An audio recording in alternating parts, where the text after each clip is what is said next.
moved to New Jersey, joined the National Guard here, and I was backing up a Humvee, and instead of him hitting the brakes, he hit the gas and ran over the whole right side of my body and my head.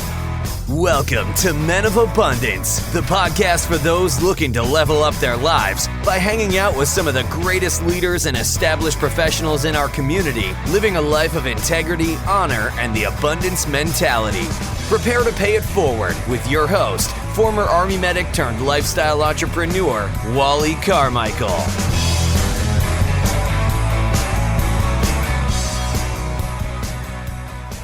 What is going on, Men of Abundance? I am Wally Carmichael, your founder and host of the Men of Abundance podcast, the Pay It Forward community. I am so honored that you are here to listen to all of these amazing conversations so that you too can live your life of abundance and prosperity in family, faith, finances, and fitness, and somehow figure out how to pay it forward so that you can take your life to the next level while bringing others along with you.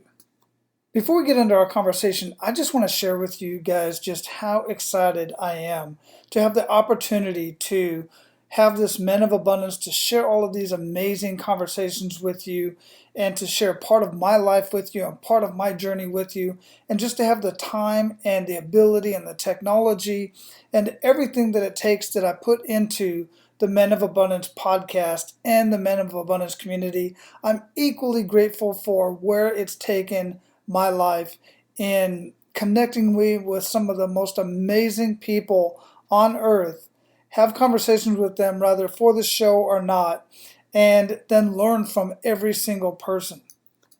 And the reason I have so much in my life is because years ago, I started being grateful for what I had in my life at that point in time.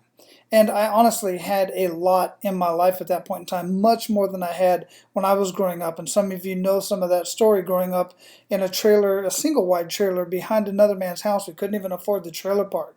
You know, there's more to that story, but that's where I came from.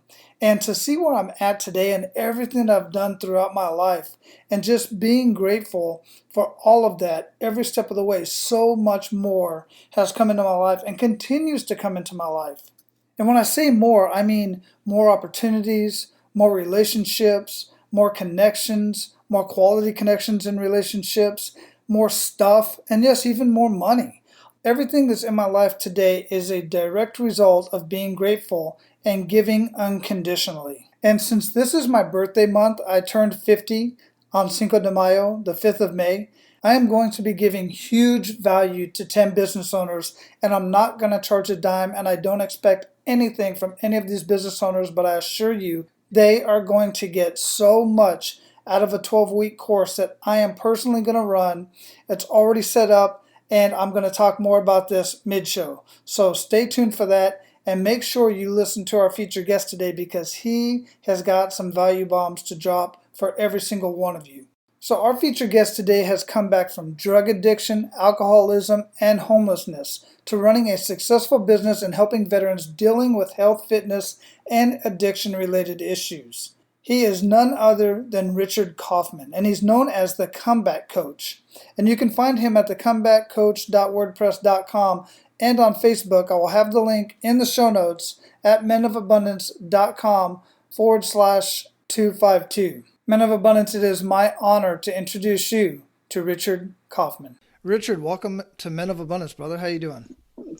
I'm doing awesome, man. Thank you. It's been so long since we've been trying to connect, so I really appreciate it. Yeah, it has, man. I've been digging your videos on your Facebook Live and everything you're doing. We're going to get more into that in just a minute, but where are you at in the world? I am in New Jersey right now, where it's like 30 degrees, so I don't feel bad that you live in Tampa. Well, I was in Jersey area, Newark actually, a couple weeks ago, about a month ago now. Geez, time flies so fast. I know we were thinking about trying to get connected down there, but man, my day was so absolutely 100% jam-packed full. Like 15-hour days, man. It was ridiculous. Yeah, I heard it was awesome though. It was unbelievable event, unbelievable experience. But I like to start the conversation with an attitude of gratitude, man. What do you have to be grateful for today, Richard? Today I actually I actually live an attitude of gratitude every single day because I'm blind in one eye. So every day I get to wake up and see out of my other eye, I'm blessed. So Yeah, that just automatically humbles me every day. So that's what my attitude of gratitude is. just those little things, man. I mean, nothing. Eyesight's nothing little, but when you have it and you don't think about it, Yeah. it becomes kind of insignificant to us until something changes. Yep. So other than that, I mean, I'm just my situation. We'll talk about it later, but every day I'm grateful just to be alive. Yeah, that's beautiful, man. So, how would you describe yourself? Now humble, teachable, and very empathetic. And that's not the way I would have described myself years ago, but that's the way I would think that I am now. Well, we all grow. I mean, I wouldn't have described myself today even the way I would have described myself a year ago, let alone 5, 10 years ago. I've just grown so much through all these amazing conversations that I've had with all these just super abundant, mostly men, but women as well. I've just had the opportunity to talk to some amazing people. Many of them send me their books. I'm reading one this morning. I just got two this week, reading one this morning. I'm just so blessed to be able to have all of these people in my life and have all these conversations, but they've shaped my mind and shaped who I am and shaped how I think every single conversation that I have. So it's just such a blessing to be able to grow and recognize that we're not who we were 5 years ago. And I don't expect to be who I am today a year from now. Yep. In a couple of weeks, you'll be able to read my book, so that'll be cool. Yeah, man, I'm looking forward to that for sure. So, I already know a little bit about you, but the guests, our listeners probably don't. And Okay. I want to know, I get into this kick in the gut moment because in many cases, this kick in the gut moment kind of changes the trajectory of our life and makes us rethink and relook at our values, our beliefs, and who we are as a man. So, if you would, share one of those kick in the gut moments with us and really make us feel that. Probably the biggest kick in the gut was, like I said, I'm originally from New Jersey, and I live maybe like 10 minutes from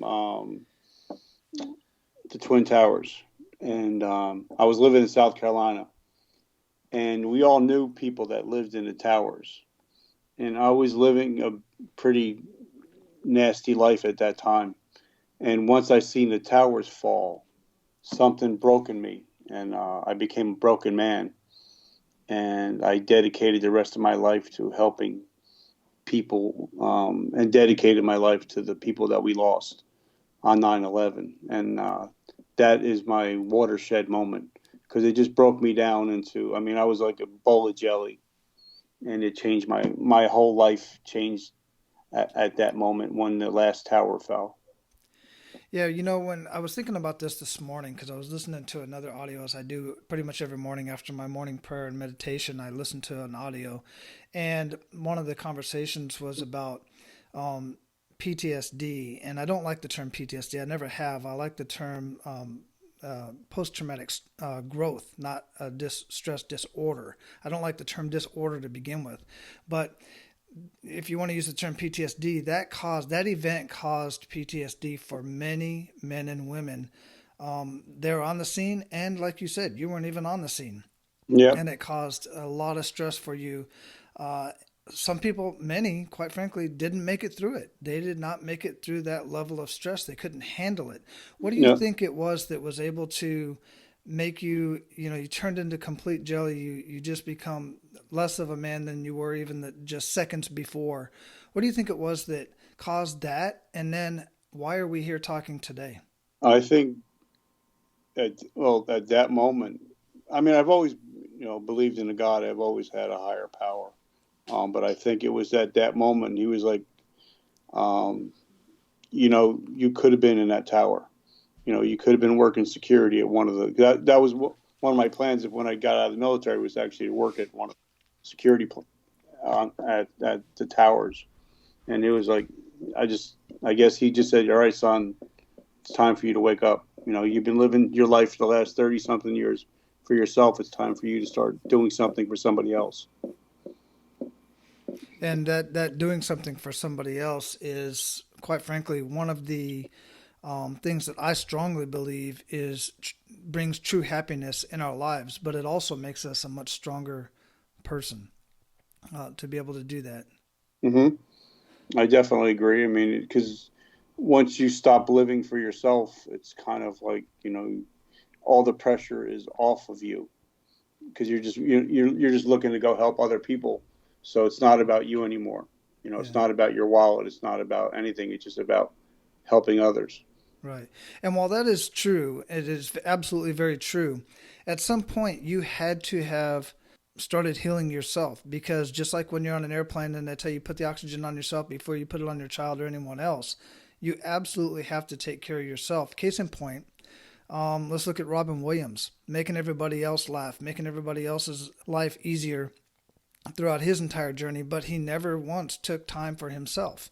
And then Yeah. he ends up in a situation that we all know about. That's a direct result of not taking care of oneself. So how did you take care of yourself? I mean, because I know taking care of others very therapeutic, but at the same time, what were you doing for yourself? Well, I mean, I don't know if you want to go back to the beginnings of my story or however you want to play it out. Absolutely. Let's do it. Let's get Um, into it. well, because I was very poor. Came from a single parent home. My dad hauled ass when he was I was 3 months old, so he moved around a lot. I became an alcoholic by the age of 11 or 12, and I joined the military. I quit school. I only have a ninth grade education. I quit school, became an emancipated minor, which means you're an adult because your parents signed for you. Joined the military at 17. Got thrown out at 19 because I was a full-blown drug addict and alcoholic. Mm. Was homeless for a while. How long were you homeless? Probably maybe a year and a half, something like that. And it was all because it was all my fault. It wasn't anybody else's fault. I went to school. Funny thing is, an alcoholic should never go to school to be a bartender. That's just it. So I went to school, and this was one of the turning points in my life, like we're talking about. I graduated from bartender school on December 18th, 19th. And the first job I ever got was my friend of mine was a police officer, and he owned a bar in Newark, New Jersey, where you were at. And he hired me to bartend January 1st, 1989. And everything was going good. Beer was flowing, making a lot of sales. They were buying me a lot of drinks. Somehow I woke up the next morning with $5,000 or $8,000 cash in my pocket. There's a knock on the door, and it was him. He was coming to take me to jail. I actually robbed the place. And I had to come up with the money in 24 hours, which I did, because I gave away $800 worth of free drinks. So I had to come up with that money. And he said, son, he's like, you're too young for you to go to jail. He said, I'm going to give you a chance. He said, you can either come up with the money and go to a meeting today, or you're going to jail today. So I went to that meeting. And then he said, I want you to go to 90 meetings in 90 days. And I did something like 360 days straight, something like that. And I haven't had a drink since 1989 or drug. So that was a turning moment in my life. That's when the healing actually started, because you got to do a lot of, you have to do a lot of deep searching. You have to do, a lot of, figure out why things happen to you. So that's when I started to heal at that point. Wow, Richard, yeah, that one really touches me for sure, because I grew up with an alcoholic dad, and how everybody in my family drank alcohol quite excessively. But what really touches me about your story is that man who saw something in you, or at least knew you was too young to go to jail. I mean, that Yeah. would have just screwed up your whole free. I mean, we all know guys that, I personally do anyway, that have been through that, and somebody could have intervened. And it's amazing how quickly we will get resourceful to come up with resources to do what we need to do in order to prevent even more pain in our life. So there's just so much to unfold there in that story, man. Yeah, that's just half of the story, man. Because that's why they call me the comeback coach. Because I've come back from disaster like 3 or 4 different times. So that's God has really blessed me, and He's always put somebody in my life when I'm struggling to actually lead me down the path of righteousness. Yeah, and all of those events that you've been through, many of us have been through as well. Many of you guys out there are going through right this minute.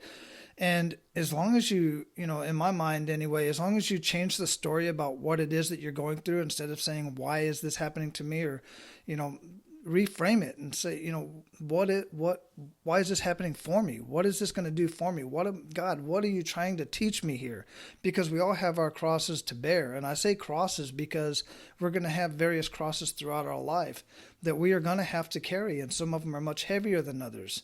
But there's always something to learn on the other side of that. So out of everything that you've been through at this point, and you can bring up other stories as well if you'd like to, Richard, but what do you get from each of those? Well, like one of my mentors and friends, Ed Milet, told me, things don't happen to you; they happen for you. Mm-hmm. And that one thing about the writing this book, it was very cathartic because I had to go into each and every relationship, and it's like I finally figured out, okay, if you've been through, 3 marriages, guess what? They're not the problem. You're the problem. And if I go through everything that I've went through in my life that was negative, I was always in the middle. So I was the problem. So that was the biggest thing, with the whole book and everything. Because I wrote it out by hand, literally wrote it on a yellow pad. And I had to sit and think and, talk to people from my past. And I'm like, I don't remember half the stuff that went on. And so it became, like I said, I became more self-reflecting. You figure, okay, well, if all these problems and you were there, you are the problem. Yeah. So I think that's the biggest thing, in my life is just learning, okay, that's the problem. That's the person I was, but it's not the person that I am anymore. Yeah, absolutely. And that's one of the things I noticed right away when you started getting into your story and talking about when you were homeless and you took ownership of it. It was your fault. Yeah. Well, because my mom wanted me to live there at her house, but I had to follow rules. And I just got thrown out of the military, and I'm like, wait a minute, I spent 2 years partying. Now you want me in by 11 o'clock?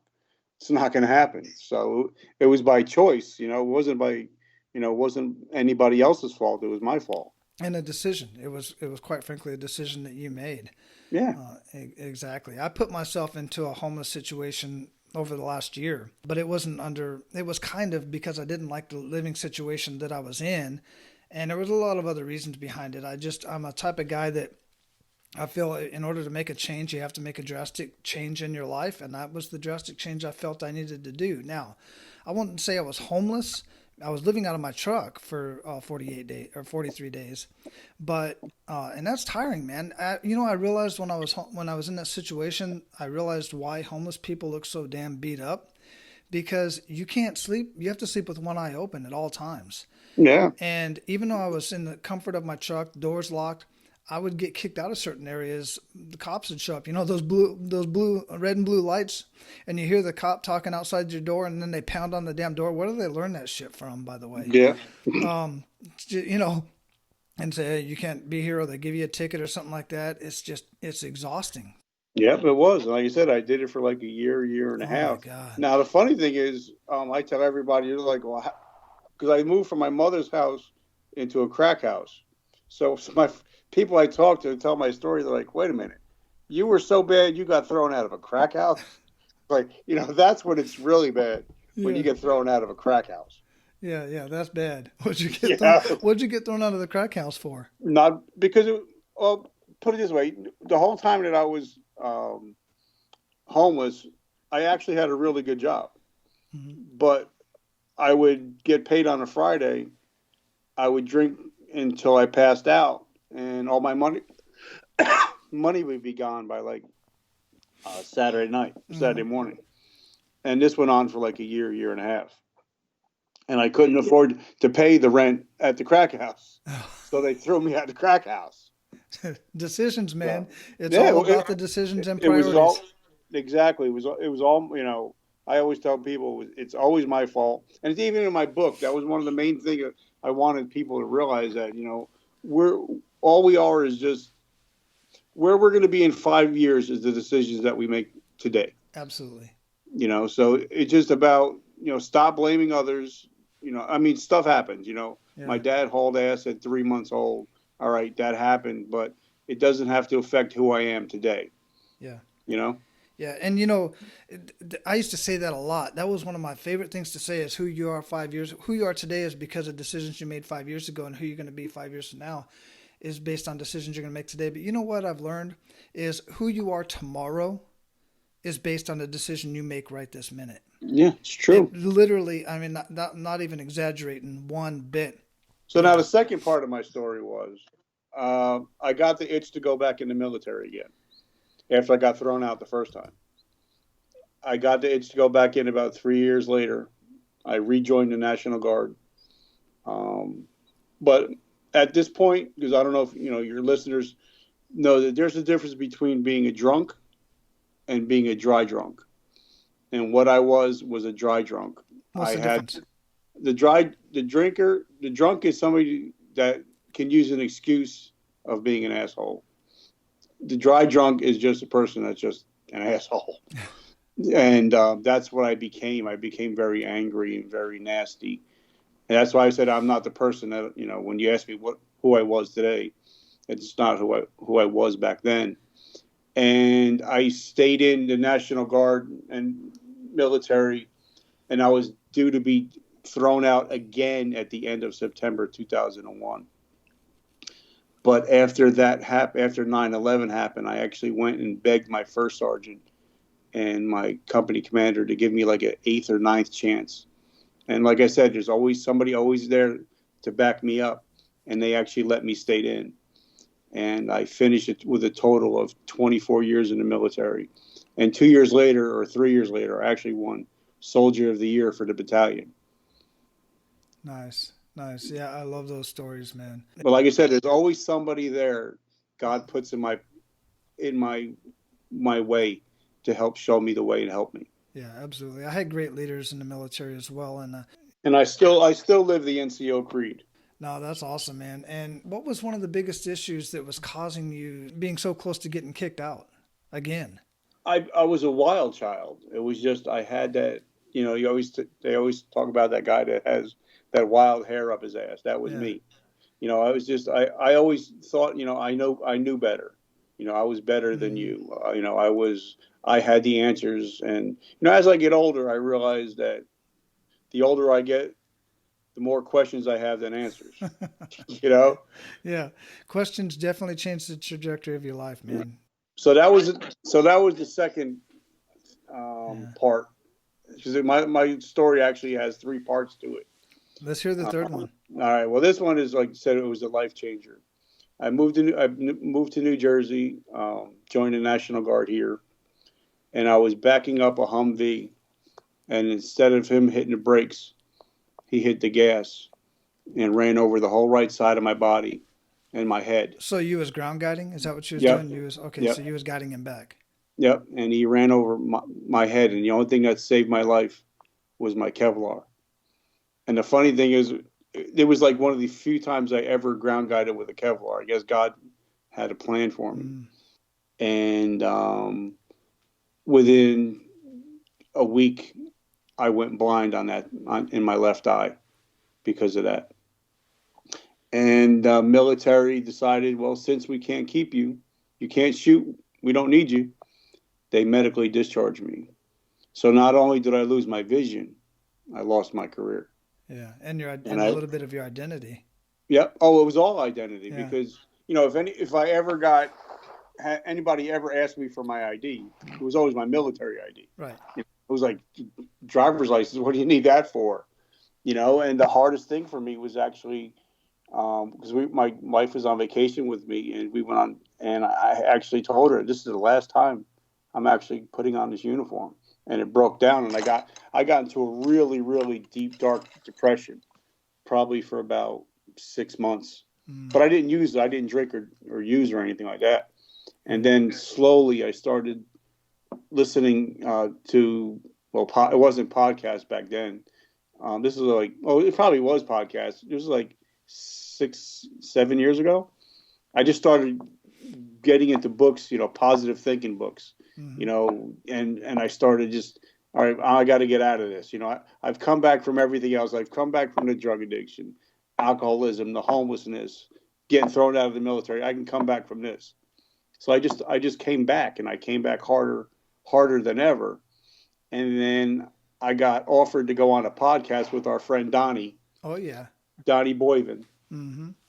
And his podcast just popped up on my phone. Yeah, during this conversation.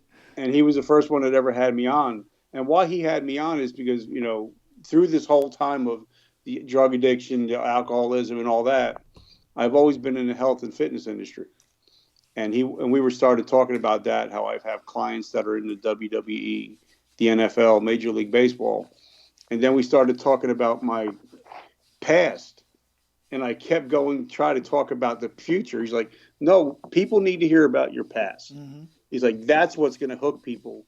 That's what people need help with. There's so many health and fitness guys out there now, but people they need to hear your story. They said they need to know that they can come back, because everybody loves a comeback story. If Rocky didn't come back, it would have been a bad sequel. Absolutely. So he's and like, he came back multiple times. Yep.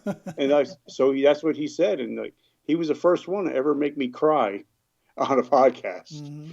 Because I was telling him when I broke down, and something, God clicked it in me, and I've been a changed man, ever since that. So I guess that's why they call me the comeback coach, because I just keep coming back. I'm going to keep coming back and coming back. And now I want to help other people come back. So let's do that. We're at the point where the conversation, we're going to pay it forward. So this is where you're going to be able to have the opportunity. I'm going to ask you a few questions, and you'll kind of get an idea, guys, of what it takes to come back. But one thing I'll say right now is, as you've noticed, I'm a certified master resiliency trainer. It's one of the things I did in the military is to help families and service members come back, and be more resilient in their situations. But each time you go through one of these events, you get stronger and stronger, and you realize, like Richard just said, I came through that. I can overcome this. So Let's get into that. Let's get into the pay it forward round. You ready to do that? Sure, let's do it. Excellent. Hey guys, listen. Many of the guests that I talk to on Men of Abundance are entrepreneurs, business owners, and many of them are also veterans. It's just the nature of who I attract into my life. Since I am a veteran, I'm also an entrepreneur and have owned many businesses throughout my life, and I'm currently a business owner. And my current business, which also happens to be my passion, is Abundance and Prosperity Business Mastery. I'm a business strategist, a marketing strategist, a life strategist. I absolutely love what I do, because I get the opportunity to play a small part in reducing business owner anxiety and stress that many times leads to divorce and suicide. And I want to help more people do that. The fact of the matter is, most small businesses cannot afford my one-on-one services. So I have built a 12-week Abundance and Prosperity Business Mastery session that I am going to open up to 10 business owners there, and each business owner is going to be from a different industry. Each week we will meet face-to-face on Zoom, and you will get a workbook, you will get assignments, and the group, as well as myself, is going to hold each member accountable to their goals for that week before we move on to the next week. In this 12-week session, you are going to learn innovative business and marketing strategies that are going to take your business to the next level. And I am going to personally handpick the best 10 candidates for this course. Don't count yourself out. Here's how to get more information and to be considered to put your business in this 12-week Abundance and Prosperity Business Mastery session. Go to menofabundance.com/APBM, that's for Abundance and Prosperity Business Mastery. And at that link, menofabundance.com/APBM, you will find a video of me further explaining what is going to go on during this 12-week session. I'm going to have it all listed out there with further instructions on what you need to do in order to be considered one of the first 10 candidates to get into this 12-week session. And I'm sure by now you're wondering, what in the world is the investment for all of this? Well, let me just say this. I guarantee you are going to get well over a 500% return on your investment, and you're going to get that in the first couple of weeks. Intrigued? Now go to menofabundance.com/APBM and get ready to relieve stress and anxiety in your life and take your business to the next level and beyond. Now let's get back to the conversation. So share 1 to 3 actionable steps that Men of Abundance can take today. I think, like I said, writing this book really, once I seen it on paper, it's kind of like if you own a business and you're not doing an inventory, you're never going to get ahead in business.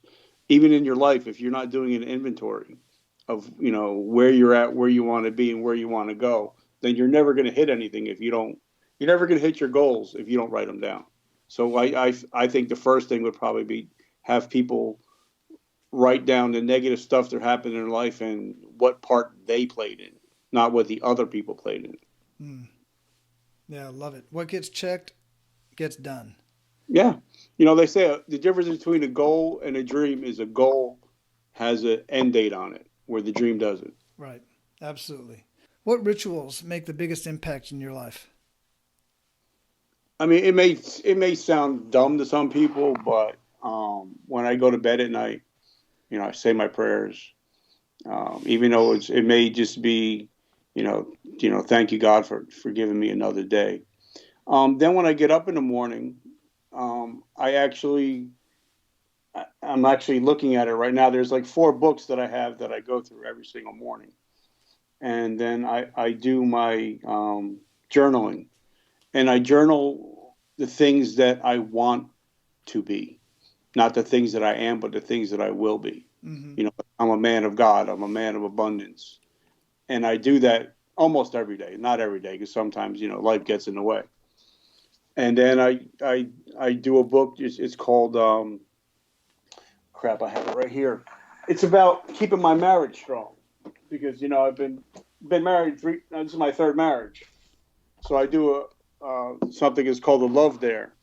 It's 40 days to divorce-proof your marriage.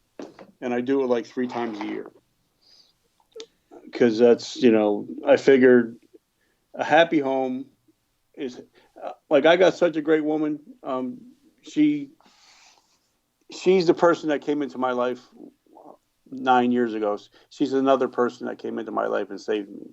So, I try to divorce-proof my marriage as much as possible. Yeah, that's wonderful. Yeah.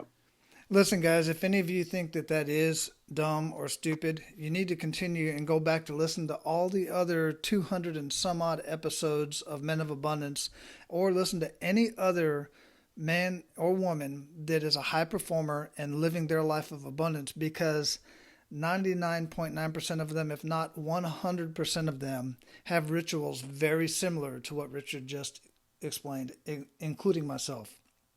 Pretty much exactly the same. So it's just extremely important. So I commend you for that. And, it makes a huge difference in your life for sure. And then, and then also just want to throw this out there. When I first started listening to podcasts, I kept hearing his name out there, Gary V. Mm-hmm. Gary V. And I'm like, who the hell is Gary V? And I found out he was from New Jersey. So I actually went down to his father's liquor store when I knew he would be there. And I'm like, dude, we need to talk. I mean, so I talked to him for like 10 or 15 minutes. Mm-hmm. And I said, Gary, give me one nugget. Give me something to take away from this. He said, Rich, this is something I'm going to tell you. And he's like, I tell everybody it. He said, but I think, it's probably the greatest thing, that you're ever going to know. It's just is that your journey, how you treat your family is going to be more important than any money that you ever make. He said legacy is more valuable than currency. and that's stuck in my head. And that's what's changed my life probably over the last almost a year and a half, is, what is the legacy that, that's why I do my videos, because one day my daughter's going to be able to look back and say, you know what, my dad got to help out a lot of people. Yeah, that's beautiful, man.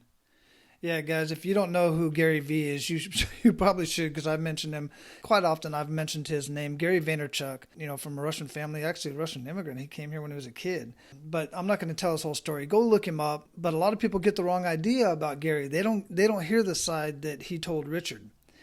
All they see is his videos and him hustling, 16-hour days. 6 days a week. He takes his vacations. But anyway, I'm not going to get into his whole story. Go check him out. But understand, he is a family man. He's just got his stuff locked tight, man.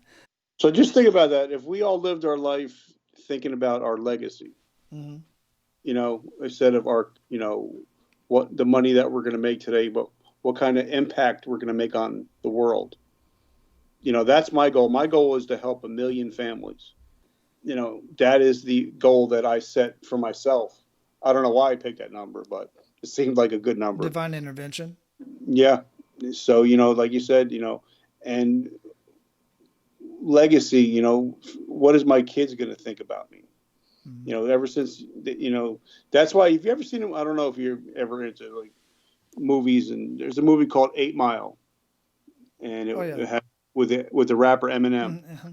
And I was talking to somebody, like, dude, I want you to go back and watch the very ending of that, where the kid goes out and starts telling the world everything bad he's ever done. And it really hit home that if I go out and put everything I've ever done wrong on social media, people can never say a bad thing about me anymore, because I've already said it. Mm-hmm. And the good thing is, if I tell somebody, yes, I was a drug addict, I was an alcoholic, I was homeless, but now I have a beautiful wife. Now I have a beautiful family. You can do the same thing. It's funny you say that, because when I've said if I was ever to run for public office or something like that, I would put, and I do pretty much put everything out there, but I would put just anything and everything out there to completely disempower anybody. Because, guys, when you have secrets, deep, dark secrets, you are disempowered. You are disempowered, because at some point in some time, somebody's going to find that, and they will be able to hold that against you. Yeah, that's why I put, everything that happened in my past, I put it all in the book, so it's all on paper. Wonderful.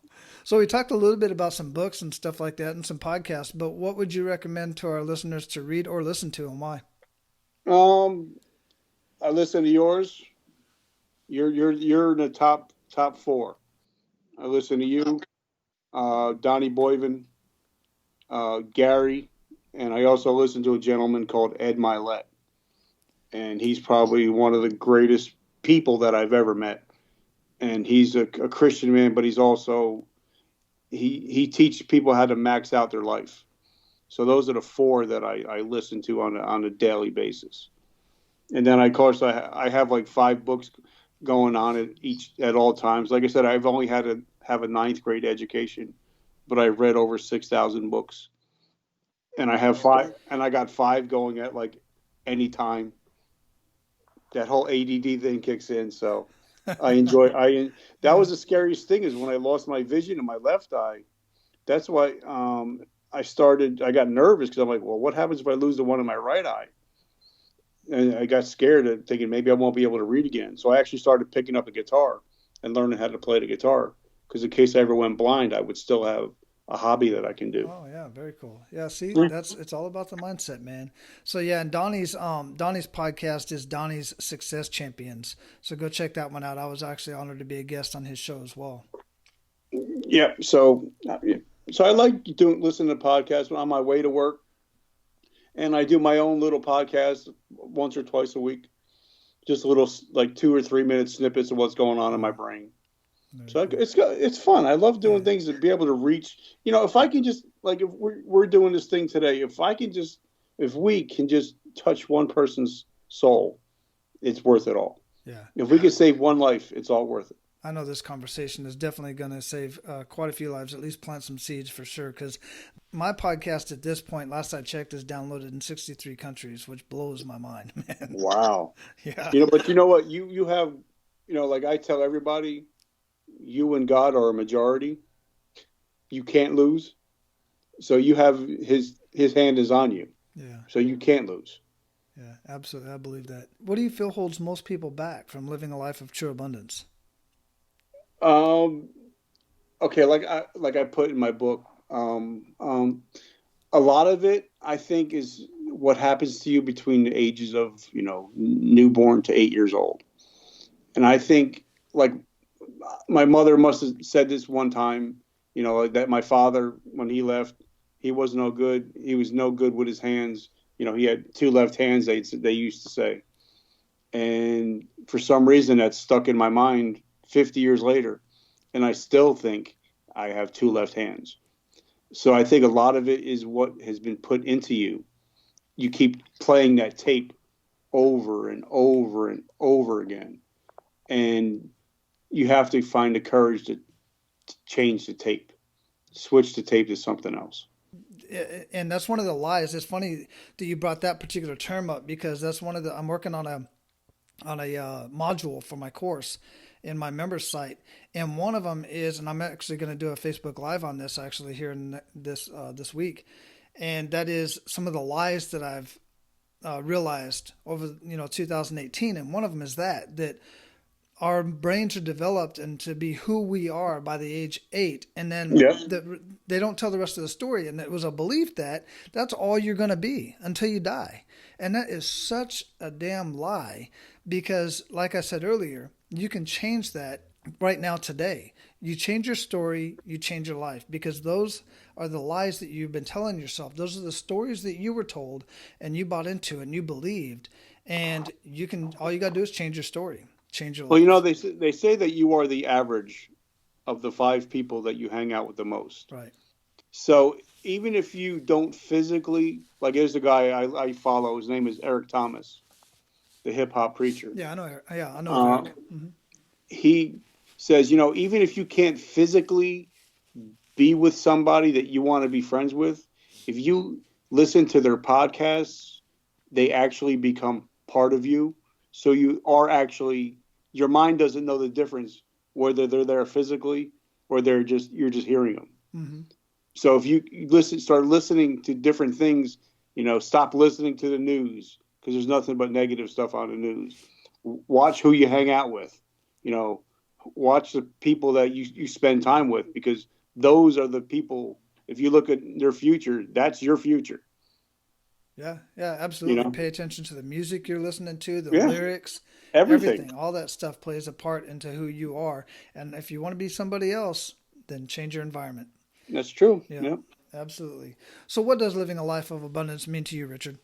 Have you ever read the book by Robert Kiyosaki, Rich Dad, Poor Dad? Oh, absolutely. I've read most of his books. Well, the funny thing is, in my life, I've actually had my mother and my aunt, they were rich sister, poor sister. I love it. And so one was my mother. She always said money was evil, money was bad. Mm-hmm. And of course now she's got no money. Yeah. Then there's my aunt that always had the abundance mentality. She always saved, and now she became the rich aunt.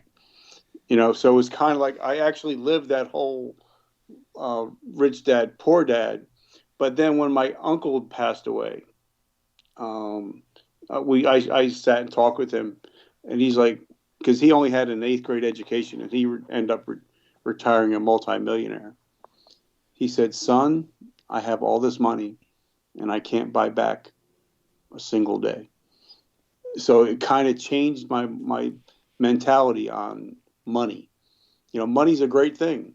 It's just you can't, and then when Gary hit around the same time, Gary said, legacy is greater than currency. And just blew my mind at what happened that time, because now I got another story if you have a second. Absolutely. Now I had 2 uncles. Seems like I got 2 of everything. One uncle was just an average everyday guy, mechanic. And he was just an everyday Joe. And he lived to 75 years old, and he just passed away recently. And then I had another uncle. He died at like 55 or 56, but he was a Christian man, and everybody loved him. So at the funerals, nobody showed up for my uncle, my other uncle that was just the average everyday Joe. Only the family showed up. And for my uncle that was a Christian man that cared about everybody, that put himself out there, they had to have like 2 or 3 services. And I'm sitting at my uncle's, the one that was just the average guy's funeral, and I'm like, what is my funeral going to look like? Who's going to show up?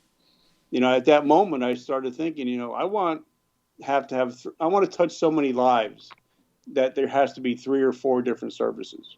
I want some people to just show up just to make sure that I'm dead. So I just started thinking at that moment, what is my legacy going to be? How many people can I touch in this world? And that's when I started thinking, I live a good life. We live an average life so far. Things are going to blow up quick. I know coming soon, but it's like, I'm grateful when you've been homeless and you've lived in a car and you get to decorate your own house someday for Christmas. Life is pretty good. Yeah. It's like a lot of people are like, they're complaining, I got to give out Christmas, Halloween candy. I was like, do you realize you have the privilege to give out Halloween candy? Mm-hmm. It's a gift, and people don't look at it that way. That's why I have a total different outlook on life. Yeah, yeah, it's those experiences, man. It's just those experiences. I tell people all the time. They're like, ask me how I'm doing. I'm great and getting better. I'm not being shot at. I'm sleeping in a warm bed tonight, God willing, and it's all good, man. Like I had a guy come into my store yesterday, and he was complaining, and he's like, "Yeah, I got it bad." I was like, "Really?" He's like, "Yeah." I was like, "All right, close your eye." He's like, "Okay." I'm like, "That's what I see every day." He's like, "Really?" And I told him my story. He's like, he walked out. He's like, "I guess I'm having a pretty good day." Yeah. So it kind of just changed his perspective real quick, I know. I kind of get people off guard on a couple of my comments because I'm just crazy like that. But when I ask somebody how they're doing, and they're like, I'm just living. I woke up this morning. I'm sorry to hear that. Yeah. Because that's all you got. Yeah. That's it. Or when I'm talking to somebody at work and they're like, I got a couple more hours to be here.